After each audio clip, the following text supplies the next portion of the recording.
अपने आप को आपने स्थापित किया, बल्कि आपके माध्यम से मुझे लगता है कई जीवनों को आप लोगों ने संवारने का काम किया। आपके माध्यम से ना सिर्फ आपने अपने घर, अपने परिवार को संभाला, बल्कि ना जाने कितने और ऐसे परिवार को संभाला होगा। डायरेक्ट सेलिंग मुझे लगता है कम ज्यादा हर घर परिवार में किसी ना किसी का एक रिश्ता रहता ही है। और अभी जब मैं आंकड़े ढूंढ रहा था, लगभग 8 मिलियन लोग देश भर में जुड़े हैं इस डायरेक्ट सेलिंग। सोचिए कितना बड़ा आंकड़ा है ये। 8 मिलियन लोग आपके माध्यम से इस व्यवसाय के साथ जुड़े हुए हैं। कम ज्यादा हम लोग भी अपने घर में अलग अलग कंपनीज, अलग अलग उसमें कि हम ये कर रहे हैं, हम वो कर रहे हैं, हम लोग के भी संज्ञान में ये विषय आता था।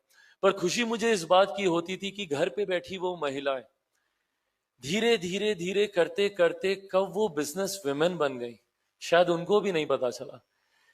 स्टार्टिंग फ्रॉम द स्क्रैच, जहां पे उनको बिजनेस की शायद कोई जानकारी नहीं, और मुझे लगता है शायद तालीम के तौर पर उन्होंने कभी बिजनेस को पढ़ा नहीं होगा, समझा नहीं होगा, शायद उनके पास कोई एमबीए की डिग्री या कोर्स या कोई अनुभव नहीं रहा होगा।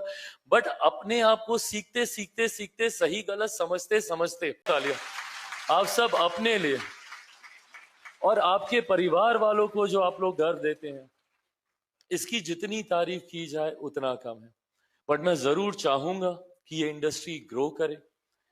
मेरे पिता आदरणीय रामविलास पासवान जी की भी सोच ये थी कि इसको कैसे ऑर्गेनाइज सेक्टर के साथ इसको जोड़ा जाए, क्योंकि एक लंबा समय था कि इसको लेकर कोई गाइडलाइंस नहीं थी, कोई स्ट्रक्चर नहीं था।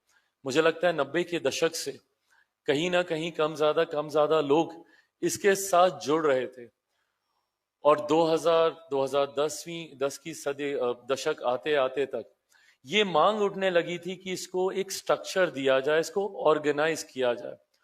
उस वक्त मेरे नेता, मेरे पिता आदरणीय रामविलास पासवान जी फूड के साथ साथ कंज्यूमर अफेयर का भी वो जिम्मेदारी संभाल रहे थे, और मुझे याद है कि उस वक्त वो इसको कैसे एक ढांचे का रूप दिया जाए और उसको और ऑर्गेनाइज किया जाए।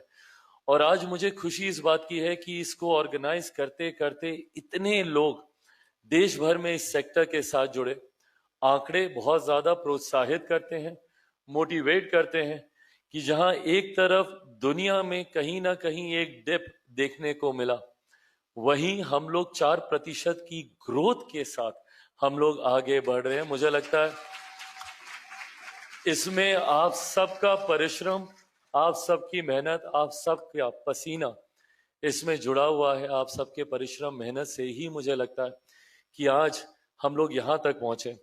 अगर मैं गलत नहीं हूं, मुझे लगता है कि पेंडेमिक का एक वो दौर, जब देश भर में महामारी थी, दुनिया भर में महामारी थी, साए बंद हो गए थे, उस वक्त भी जो जानकारी मेरे साथ विवेक जी ने साझा की, उस वक्त भी कई लोग और स्पेशली महिलाएं इसके साथ उन्होंने अपने आप को जोड़ा, और घर रहते हुए ही कैसे अपने घर परिवार को उस कठिन समय में बिना किसी तकलीफ के संभाल कर, संजो कर आगे लेकर चल सकें। मुझे लगता है ये तमाम वो चुनौतियां हैं, और आप सब उसका वो उदाहरण हैं जिन्होंने इसको परिणाम में साबित करके दिखाया कि अगर लगन हो, सोच हो और एक ईमानदार प्रयास हो तो कुछ भी असंभव नहीं है। हम लोगों ने पेंडेमिक को भी मार दी, और आज आंकड़े दिखा रहे हैं कि जहां ग्लोबल डिप है वहां पे हम लोग राइज कर रहे हैं।